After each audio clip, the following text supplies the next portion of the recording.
అరే ఆ సినిమాలో ఉంది కదా చెల్లెలు, ఈ సినిమాలో ఉంది కదా చెల్లెలు అని అంటే అంత ప్రేక్షకులు అంత గుర్తుపెట్టుకున్నారు మిమ్మల్ని. అలాంటిది అన్ని సూపర్ డూపర్ హిట్ సినిమాలు తీసిన మీనా కుమారి తెలుగులో ఒక్కసారిగా అసలు కనిపించడం కనుమరుగైపోయారు ఇక్కడ. అవకాశాలు రాలేదా? వచ్చిన అవకాశాలను వినియోగించుకోలేదా? లేకపోతే మిమ్మల్ని తెలుగు ఇండస్ట్రీ దూరం పెట్టేసిందా? అది ఏమైందంటే 2000 తర్వాత సీరియల్స్ స్టార్ట్ అయ్యాయి. సో, మనకప్పుడు సినిమా, సీరియల్ డివైడ్ చేసి చూడడం తెలియలేదు. మనకొక మంచి అవకాశం వచ్చింది హీరోయిన్‌గా అన్నప్పుడు సినిమాకి ఎలాగైతే హీరో మెయినో, సీరియల్‌కి హీరోయిన్ మెయిన్. సో, మన మీద ఒక కథ, నేను లీడ్ హీరోయిన్ అన్నప్పుడు నాకది సీరియల్ అయ్యో! మనం ఒకవేళ సీరియల్స్ చేస్తే సినిమా మిస్ అవుతామేమో అన్న ఆలోచన నాకు రాలేదు. ఓకే. అందుకే నేనేం చేశానంటే సీరియల్ హీరోయిన్‌గా యాక్సెప్ట్ చేసేసాను. తెలుగులో అంతరంగాలు కూడా హీరోయిన్ కాదు. అప్పుడు కూడా హిట్లర్ టైమే కాబట్టి okay. One of the important role. So, అందులో అందరివి ఇంపార్టెంట్ రోల్సే. ఒక హీరోయిన్ అని చెప్పలేము దాంట్లో ఎవరిది. సో, ఎవరి పార్ట్‌కి వాళ్ళదే చాలా ఇంపార్టెంట్ రోల్ అంతరంగాల్లో. శరత్ బాబు గారు మెయిన్.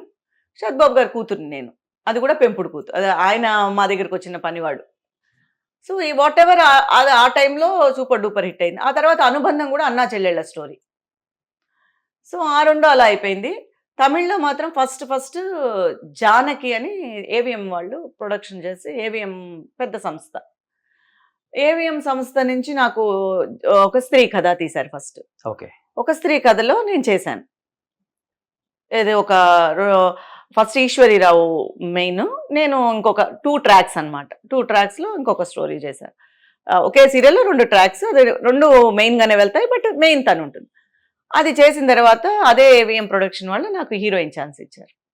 జానకి అని చెప్పి మన తెలుగు సీరియలే ఫస్ట్. సో, ఇవ్వంగానే నేను అదే చెప్తున్నాను కదా! అప్పుడు అయ్యో! మనం సీరియల్ చేస్తే సినిమా చేయలేకపోతామేమో. సిల్వర్ స్క్రీన్ మీద, బిగ్ స్క్రీన్ మీద హీరోయిన్‌గా యాక్సెప్ట్ చేయలేదు గానీ, బుల్లితెర మీద హీరోయిన్‌గా యాక్సెప్ట్ చేయడానికి అంటే రీజన్ ఏంటి? ఇది మనకి టోటల్‌గా ఒక ఫ్యామిలీకి సంబంధించిన హీరోయిన్‌కి నేను అగైనెస్ట్ కాదు. నాకిష్టం.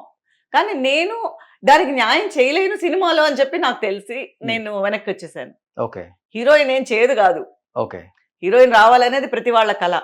వాళ్ళు అంత పర్ఫెక్షన్ చేసి దాన్ని నెగ్గుకొని వస్తాను అన్న నమ్మకం నాలో లేకపోయింది.